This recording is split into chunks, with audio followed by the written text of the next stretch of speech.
Welcome back to another episode of Kicking It with Coach Red, where we bring you all the news, stories, takes, and opinions about your favorite teams from the Pacific Northwest, from the good to the bad to the Mariners. Sweet, sweet Mariners.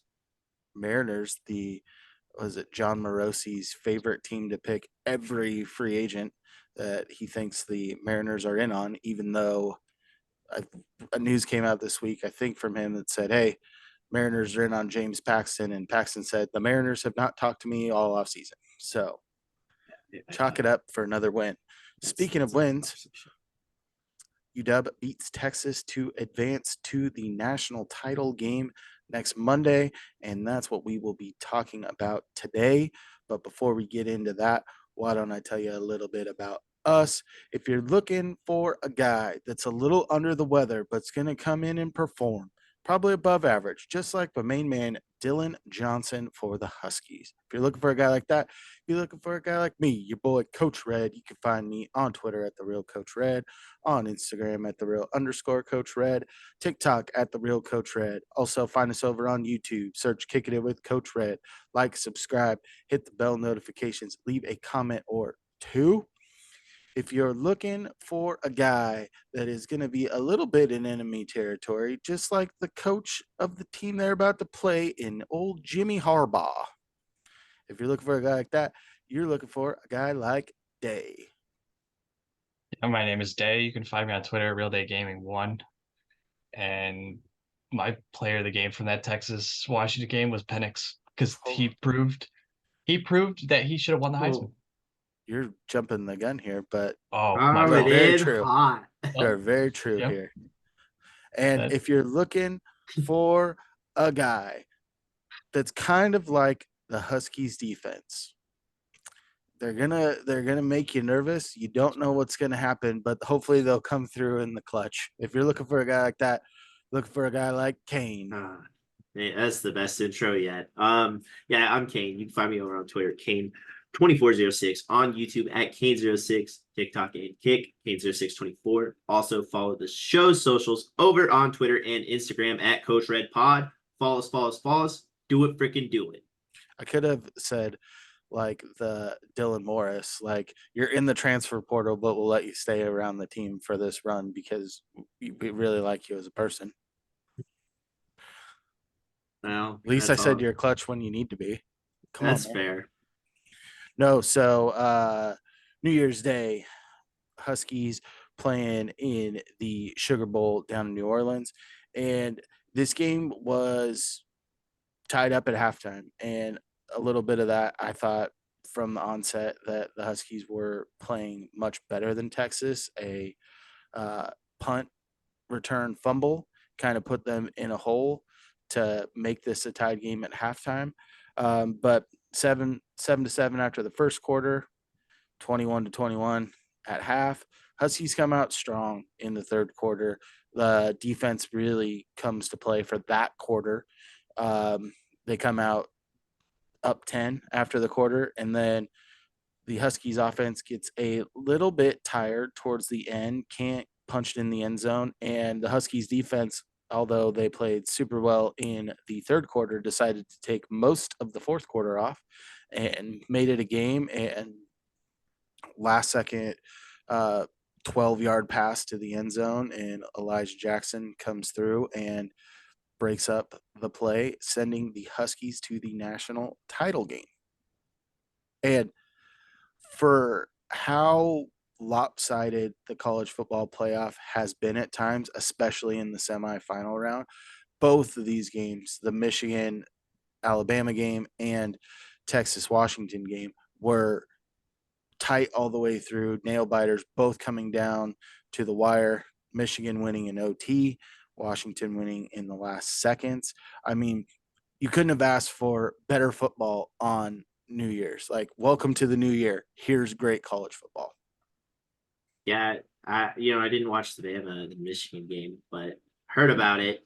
And but man, the Huskies just continue to impress, man. And as Day said earlier with Penix, just beautiful all game. Let's hop into Penix real quick. finishes the day 29 of 38, 430 yards, 2 TDs, no picks, no sacks taken against a vaunted Texas defensive line. And the key stat that I saw from this game is when targeting wide receivers, Michael Penix had 1 incompletion on the day. 1. And granted, the wide receiving core has some dudes that are going to be playing on Sunday, and there were some amazing catches throughout. Adunze on the sideline, Polk getting that one dropped over his shoulder early, Polk getting up late, the little tip pass, McMillan threading the needle on the post, and That's the one I was gonna say. And Penix just laser rocket arm to him. Dimes. It Yeah, that was post was a fastball right to him. incredible. And he did a lot of plays too off script, which the one thing with Penix, which I'll get into in the rushing stats, you had design quarterback runs in this game and not like off the edge. They were true zone reads, and Texas was not ready for it. This is, if for those of you who haven't watched Washington, Michael Penix does not run the ball 3 times for an average of 13 yards a rush. I'll tell you that Not right And now. he not looked with fast. Washington. Back when he was over in Indiana, he did. But Before the not with two Washington. ACLs. Yes. Yeah. But he looked quick.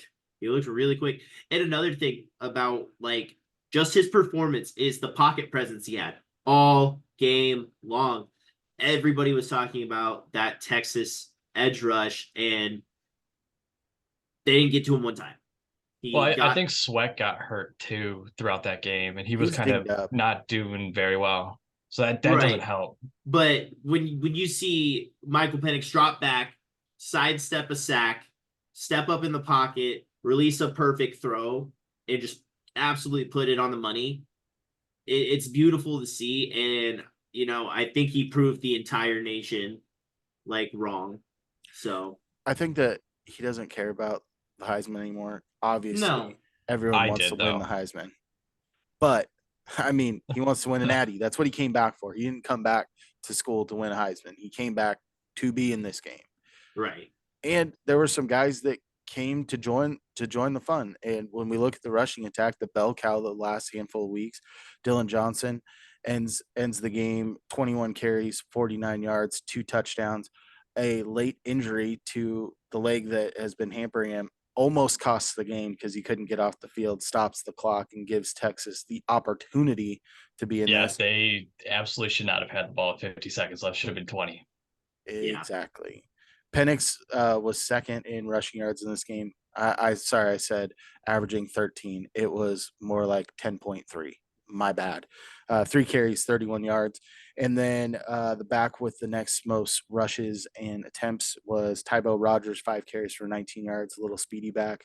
I wanted to highlight him a little bit because with Dylan Johnson being banged up, I expect to see a little bit more of Tybo Rogers in this game. I expect to see some Richard Newton. He's a guy that's been around this program for a while, was in for a couple snaps, has been hurt earlier in this year, and a guy that hasn't been on the field a ton, Will Nixon. Early in the year was kind of that pass catching back for him. And I think that you're going to see a bigger complement. You're going to see the creativity between DeBoer and Ryan Grubbs really in this game on how to be creative with the run game, especially when you're going to have Dylan Johnson probably the most banged up that he's been all year. Yep. And, seeing him go down like that and how much pain he was in, not a good sign for the national championship. I mean, they have said that he's expected to play, but he's going to play. Well, of course. What was the actual ruling that they came out with? I didn't see it. They just said right foot injury. He's been dealing with it for the last month plus. I think that he injured it right before the USC game where he was rolling for 4 TDs and like 240 yards. Yeah. But I don't even think they need him. You gotta sprinkle in that run. I think they will get creative. The one thing that I love, and we'll get into the passing attack, is how creative they can get with their screen game. You saw late in this game where they did the double reverse flea flicker screen attempt that didn't work out, but I've seen it work out in the past. They're very creative on getting Rome Odunze lost in the wash in the middle and just following a wall of players. They're all of their running backs that get significant time are pretty adequate as pass catchers. Tight end Jack Westover gets in there, Devin Culp as well. I mean, this is a team that has weapons galore. And let's just hop into the wide receivers for this game. Roma Dunze outpaces everyone, 6 catches, 125 yards. He's so Jalen real. Polk, 5 catches, 122 yards and a touchdown, 77 early in this game on 1 catch. Jack Westover, Mr. Reliable, 6 catches, 59 yards. Jalen McMillan, the guy that comes through when you need him the most, 5 catches, 58 yards and a touchdown. I want to throw in Jimmy Bernard as well, 3 catches for 48 yards. And Michael Penix was slinging it all over the field. There were, like I said, when he was targeting wide receivers, one ball touched the turf. That's Right. incredible, especially against a team that's in the college football playoff. You knew that their DBs were kind of their weaker point in this game, but to do that, it was incredible. Yeah. I do want to really shout out Jack Westover, dude. He is a human vacuum. He's a Like, Dyson, top of the line. The dude just reels everything in, lays out for the ball left and right, always catches it, and it's always in the most critical moments too. On a big third down, it usually happens. So it's great to see that. You know, tight ends kind of get lost in all the greatness of the wide receivers, but I just think he had a phenomenal game. So Yeah, I mean, but even with all those receivers, I just I don't know, I just believe that they are better of a matchup against Michigan than people expect. Yeah, and where it's going to come down is the defensive side of the ball. I got a couple of guys highlighted in this one. First one is linebacker Ula Fushio. Clocks in as leading tackler with 7 and has 2 tackles for loss in this game, none of which were a sack. You also had Dom Hampton flying around this field from the safety nickel position, second on the team in tackles with 6. Braylon Trice, for all the pressures he's created this year, he got home a couple times, and they got creative with where they moved him around the line. Finished with 5 tackles, 2 sacks, 3 tackles for loss. And I think the guy that is going to be key, especially when Michigan tries to air it out, is Jabbar Muhammad. In this game, he had 2 tackles, but he had 3 passes defended. And it was, I think, in the Oregon State game, he had 4. But as this season has gone along, he's trailing guys more. He's getting on these number 1 wide receivers, and he is getting in their face and breaking up plays. So like we said earlier, the Husky defense is their run defense is a little porous. They can give up some yards, especially in the passing game. But as you saw in this game, forcing a couple of fumbles in this game, but There was 2, 3. there were they recovered Blue 2. Blue fumbled, and then their other running back fumbled, right? Yep. That they lost. Yep. So with this, they're opportunistic when they need to be. They can, like the third quarter was a prime example. They came out of half, made some adjustments, and were really locked down. I think that Texas had the fumble, and then they had one drive. They had 5 plays in the third quarter on offense, and didn't have much to show for it. I think going into the fourth quarter, Quinn Ewers was sitting at like 120 on the passing attack for the day. About accurate. So the big thing is with a team like Michigan, it's going to be a different type of attack than you just saw. We'll get into that, but now we'll go to our players of the game. Dave, why don't you tell us who your player of the game was? Michael Penix, because he proved everyone why he should have won the Heisman. You go out and had what, 5th most passing yards in a college football playoff game ever. 2 of those was Joe Burrow the year he won the national championship. I think Mac Jones had like 497. Yeah, in that Ballpark. in the national title game where he had Devonta Smith. Yeah. Yeah. And I mean, he just came out and slung the ball around. I just, it was like beautiful. you were mentioning with all the receivers that he has to offer, just let them all have it. Someone's going to be open.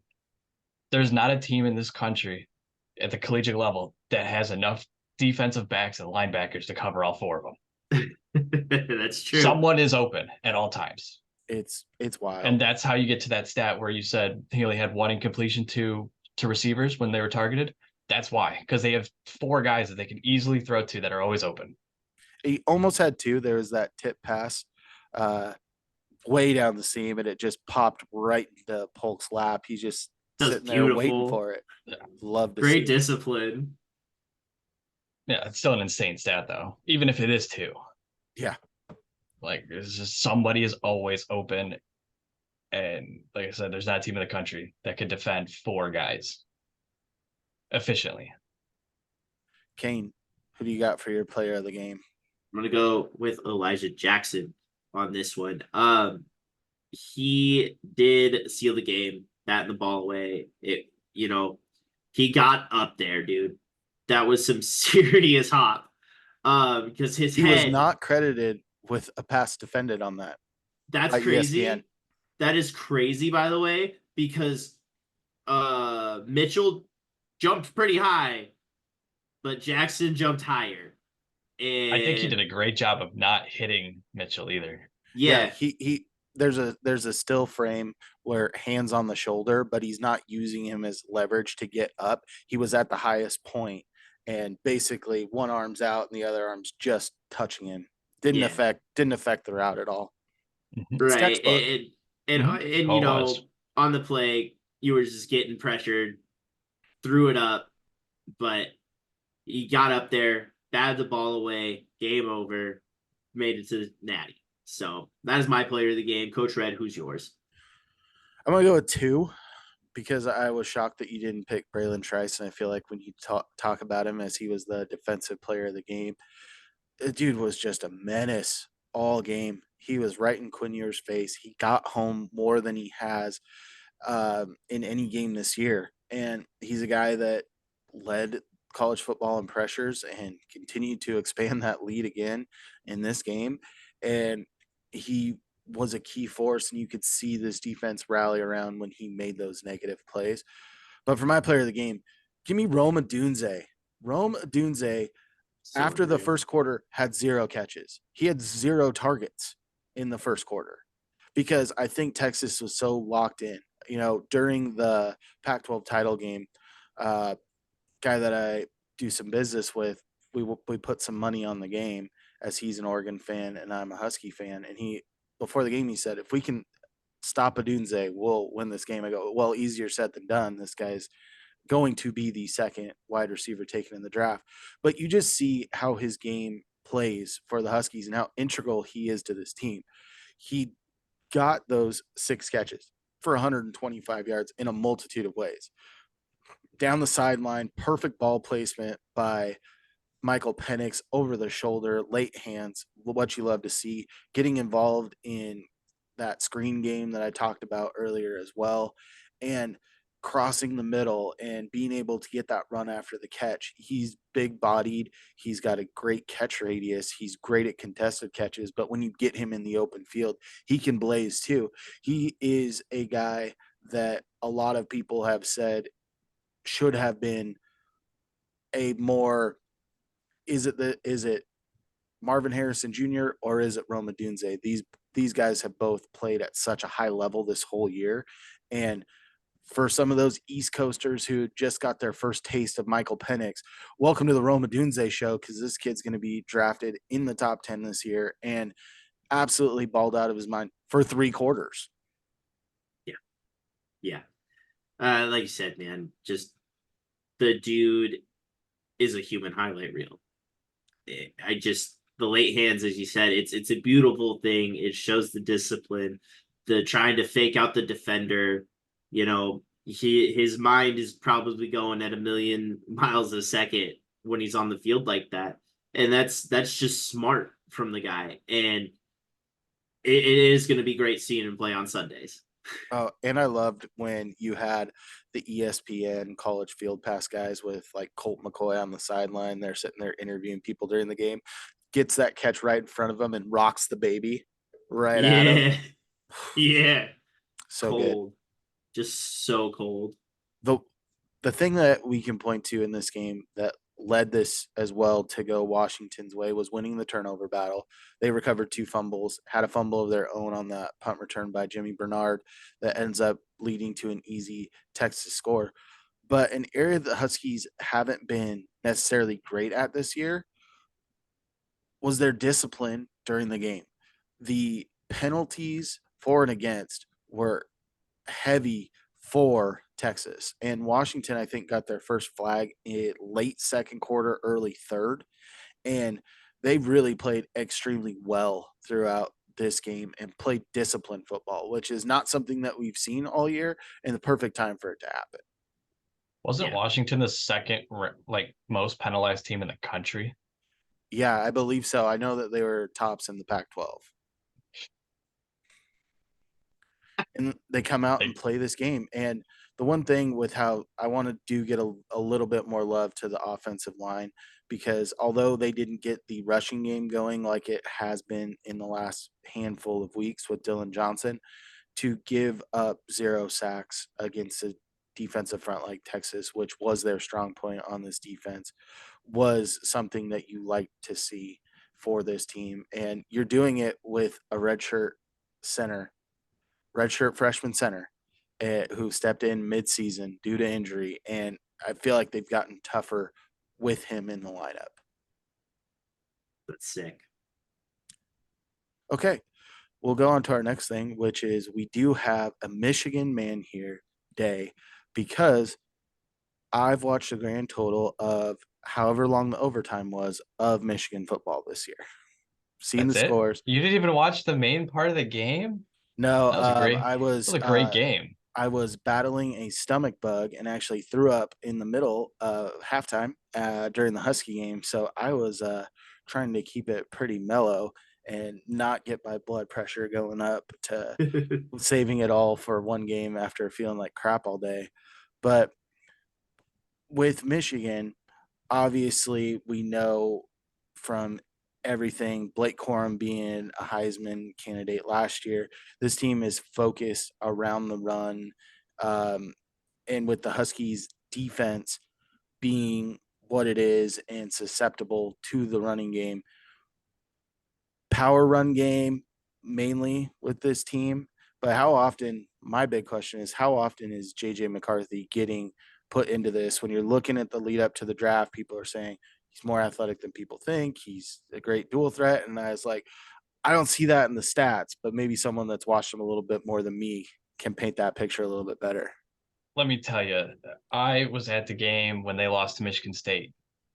When Kenneth Walker had 5 touchdowns, right?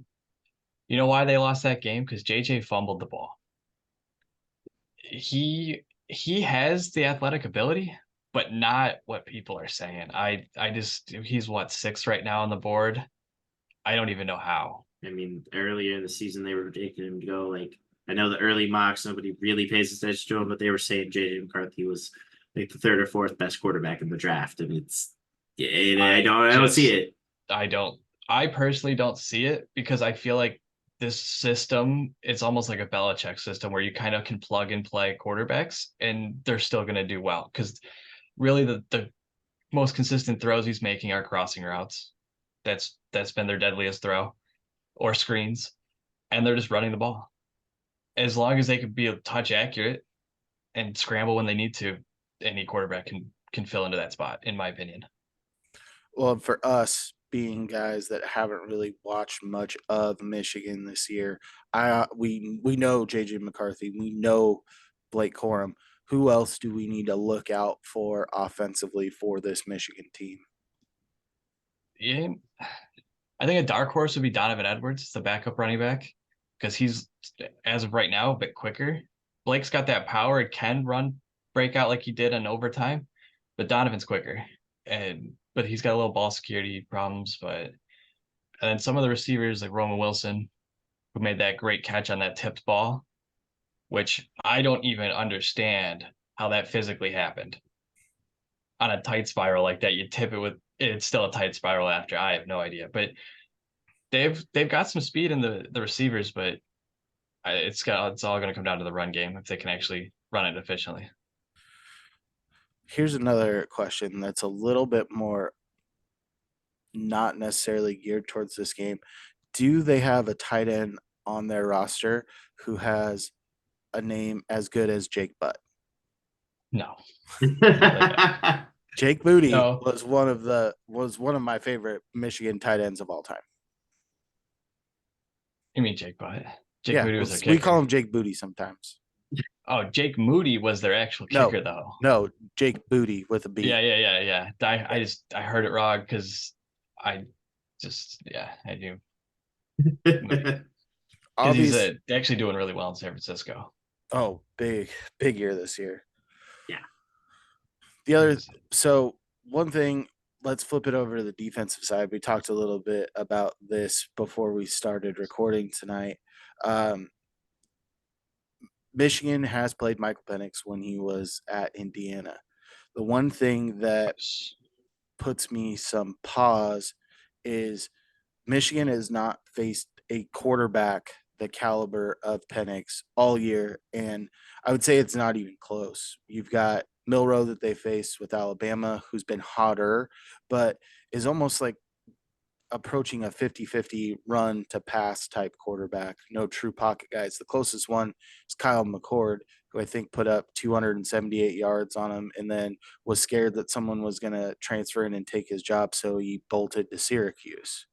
So, and then the next best one is little Tonga Vailoa.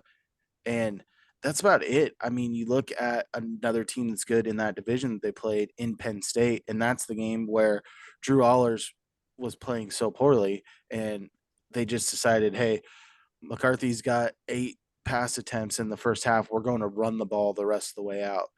Um, Obviously, not being able to compare a quarterback to any that they've seen this year. How do you think this secondary, which is vaunted, holds up to Penix and his cast of playmaking wideouts? So you got Will Johnson and you got Mikey Sanderstall. Those guys on the edge or on the defensive backs, I think they could hold, but it's the supporting cast that's around, like that third, fourth receiver, maybe even a fifth, the tight end. They're going to be the ones to torch this Michigan defense because they're coming off Marvin Harrison Jr. and Jeremiah Burton is not a bad receiver in the slightest. That Bama guy, Yep. the transfer from Georgia, um, they were held to under 100 yards each. Like Will Johnson's been playing outstanding, but it's the supporting cast that scares me in the And I long think run. it's big with this Washington team because you didn't have McMillan for over half of this season, who was 1,000-yard guy last year and just plays with such savvy, especially on slant routes, little outs around the markers to gain clutch first downs. But I think the wild card for this Washington team is a wide receiver that has had some playing time against Michigan and Jimmy Bernard, the Michigan State transfer who transferred into Washington, who stepped up a little bit. Still, this is a guy that is going into his sophomore year. This is sophomore season. And with that being said, it's also good to have some familiarity there that you can kind of talk about some of these guys that Michigan's going to line up defensively.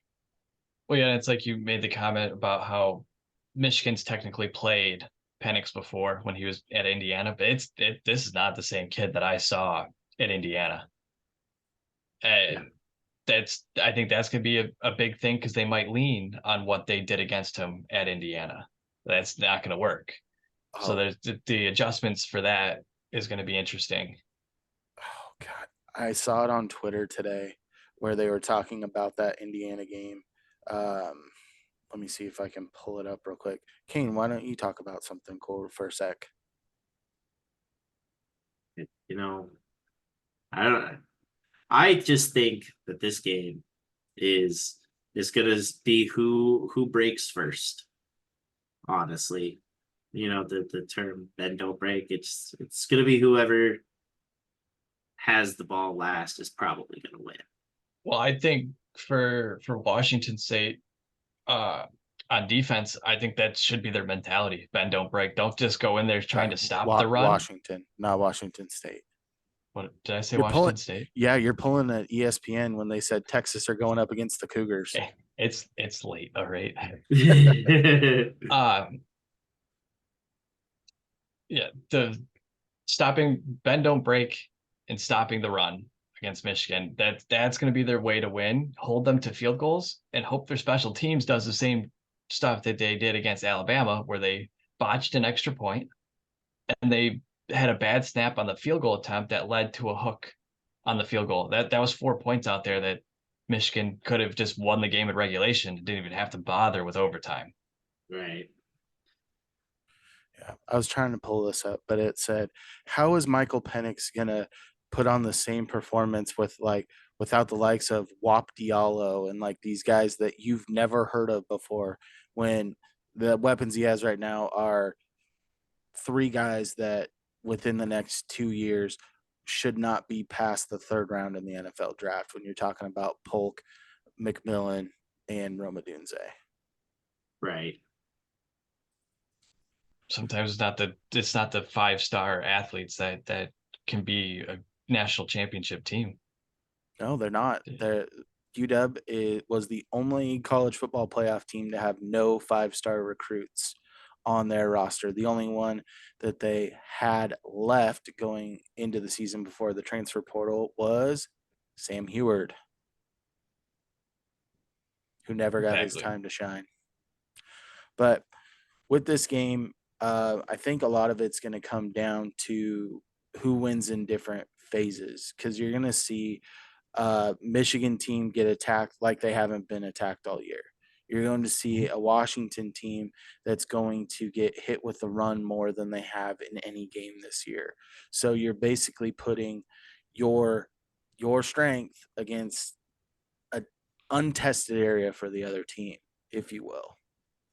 Yeah, I think I said it before we started recording. It's an offense that Michigan's not seen before, and it's a defense Washington has not seen before this season. And that's the clash. That's going to be a big focal point of the game. And it's going to come a lot to these lines combined. Washington and Michigan were both in the Final Four for the Morris Trophy for the top offensive line in the NCAA. But I will say that from what I'm seeing and what I'm hearing, that Michigan's got a little bit more juice on the defensive line across the board than UW does. Yeah, but if they're running slants and screens, it don't matter how good that D line is. The ball's getting out of there in 2 seconds. I mean, since you watched both games, Day, and we did not, how would you compare Michigan's defensive line to Texas's defensive line? It's still a Big 12 defense. It's not a Big 10 defense, in my opinion. But I also live in Big 10 country where I watch defensive lines just be monsters all day. And that's how you end up with these 10-7 games that are just not fun to watch. Knockout, drag out football. Something like that.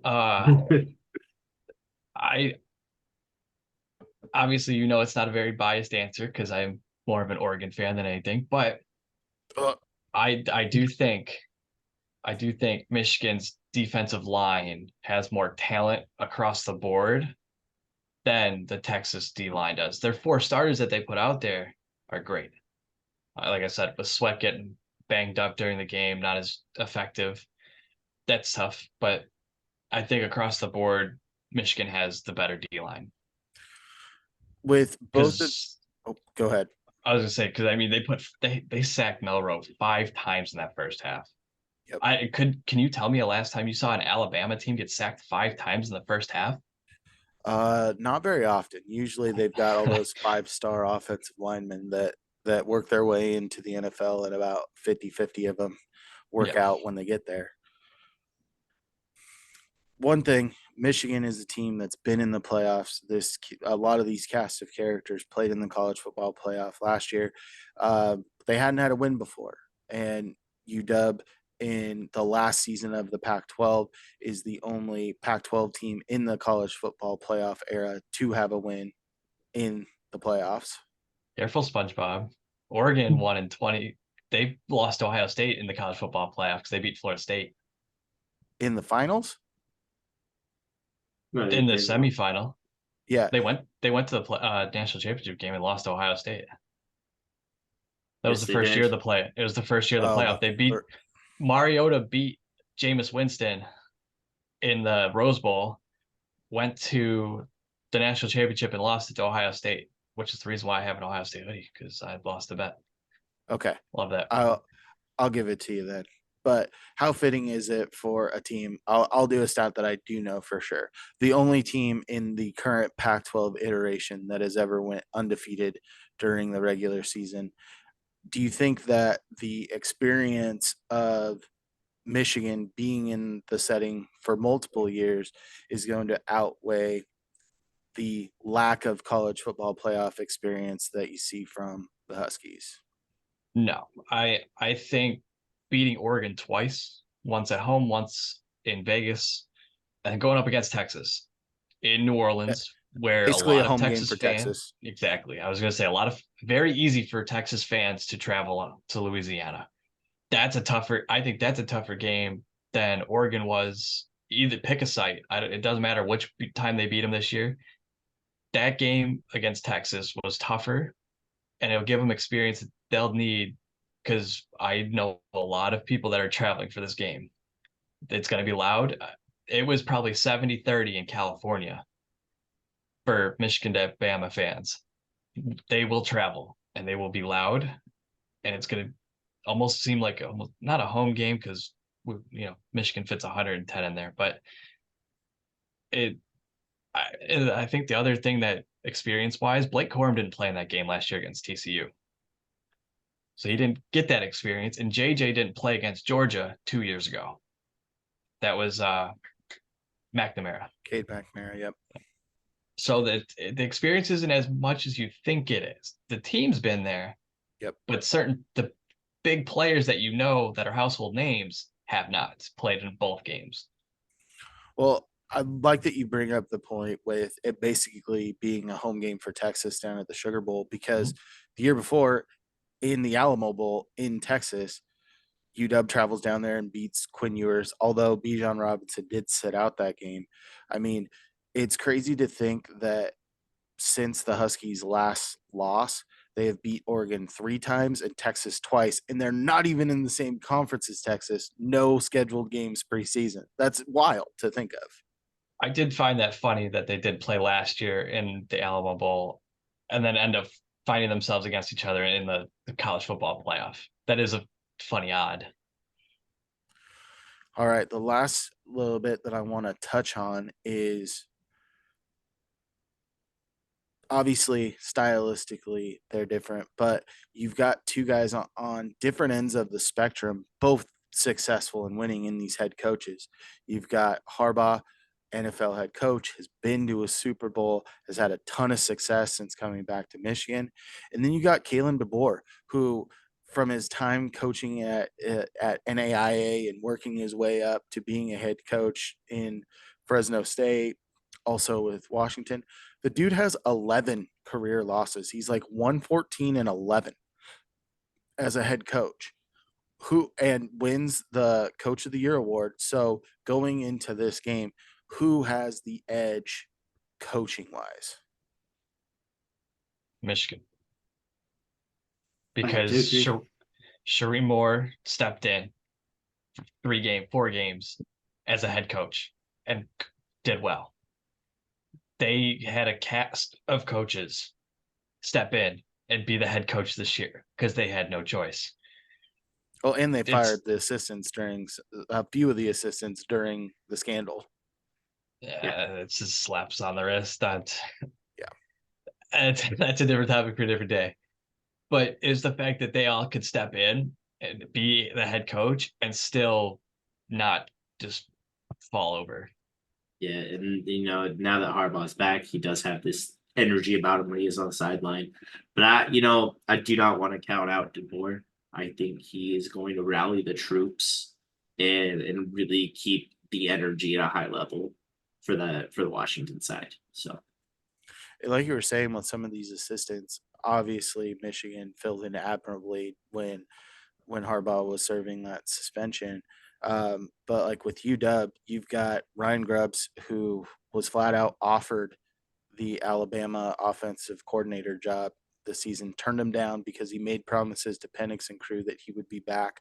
And then you look at their wide receiver coach, Shepard, who after Junior Adams goes to Oregon, they end up getting Shepard from Purdue, who produced David Bell and Rondell Moore in that program that were both second round draft picks, if I'm not mistaken, in the NFL. I think Bell might have been a third rounder because his 40 time was not super good. But this is a guy that's been a known recruiter and is getting a lot out of these guys because Polk wasn't a guy that you expected to be drafted. He was a good a good number three wide receiver for them the year prior. But with McMillan being out, the dude was electric for 75% of the year, except when he forgot how to catch a ball for back-to-back weeks against Oregon State and Washington State. Yeah, I'm Yeah. not throwing any shade at the Washington coaches. No, I know you weren't. I just wanted to highlight some of Yeah, the I just want to make that periphery clear. Washington coaches. Like we Yeah, all know yeah. about Grubb, but Shepard, I think, doesn't get the love. But with the defensive side of the ball for the Huskies, that's kind of where it is going to come down to. Can they be opportunistic enough? Can they make those plays when they need to either keep this game where you're at arm's length enough? So if there is a late finish on the way, do you have enough of a cushion built up, or can they keep it close enough to give Penix and company the last shot to go win the game? I agree with the latter on that statement. Yeah. And this is welcome to the future Big Ten national championship game that we've got rolling out here before the new iteration works its way into effect. But these are two teams with the way that their conferences have been aligned and the way that their coaches run these programs. You know, Michigan is a pro style offense, and then you got a little bit more razzle dazzle with the Huskies. And this is going to be a clash that you're going to see year in, year out with the former Pac 12 teams going into the Big Ten. And I think this is going to be a whole lot of fun. I don't know if we touched on this before the podcast or during, but to have both teams, the last two undefeated teams in college football, two teams that have sat there and ground out some tough games and won the game, every game that they were supposed to have it finished with the teams that are ranked 1 and 2. I truly believe that you're sitting there with the two best teams in college football this year playing for the national title. I I'd agree with that. that. Yeah. And then I think you're going to have Georgia slipping in at number 3 after the season's over. Welcome back That's because to the top. 20 more 5-star recruits, the amount of transfers, you know how it goes. But if you weren't excited about that, October 5th is a rematch, guaranteed. Let's see it. Let's see You it. know, this is going to be a great preview of what the merge between the Pac-12, I guess, was it UCLA, USC, Oregon, and Washington coming over? Yep. Joining the Big Ten, which is a very, like you said, different style of football. We're going to run at you until you just can't defend it anymore. And every once in a while, we'll kind of throw one over, unless you're CJ Stroud, because he was an animal. Yeah. I don't want to get too derailed here at the end, but it'd be interesting to see if you get a little bit of shift like you saw in the SEC, where the SEC was that same thing, heavy defenses, ton of 5-star recruits. If you had a quarterback that could do anything in the SEC, you knew that they could do something at the NFL level. And now you've got these guys just slinging the ball all over the yard in the SEC. You know, I think it really took a step forward when Joe Burr was down at LSU after his time at Ohio State. But you've seen these guys that have produced at a very high level in the SEC now. It'd be interesting to see if you see that kind of shift to a little bit more offensive minded in the Big Ten as it goes along. You're going to see it with some teams. I don't think you're going to see it with the likes of Iowa. Hey, they fired their OC, okay, and their DC, or not their DC. They fired their OC, and I think a different coach. But I hope they did. I hope they have some offense. All right, let's do a little predictions for what we think is going to happen in this game. Day, as the guest, will let you kick it off. I think it's going to be 38-35 Washington. And that scenario you said with can they hold and just let Penix have the ball at the end? That's exactly what's going to happen. Kane. I don't have a score prediction, but I do think the Huskies are going to win. I really think the cast of characters on the offensive side is going to be too much for Michigan's defense, and I think they're going to put a lot of points on the board. So, Coach Red, who do you got? Obviously, I'm going to go with Washington. I think this game could end up being a sleeper, a tighter game until late, and then you're just shaking up the champagne, but you haven't popped the top yet, and the fourth quarter is going to let it all loose. But give me Washington 31 and Michigan 27 in this game. And you had the reverse spread on that one. Yeah, and then I will go ahead and take that with a touchdown within the last minute to take the lead for Washington. That's how I see it. And it's going to be fun. It was amazing having you on, Dave. We'll get to your outro here in just a second, but it saved me a little bit of time from researching some Michigan stuff more than I wanted to. Because it's a lot of, like I said, Big Ten football is fun to watch. Yep, very much so. You know what else is fun to watch and see? Us on social media.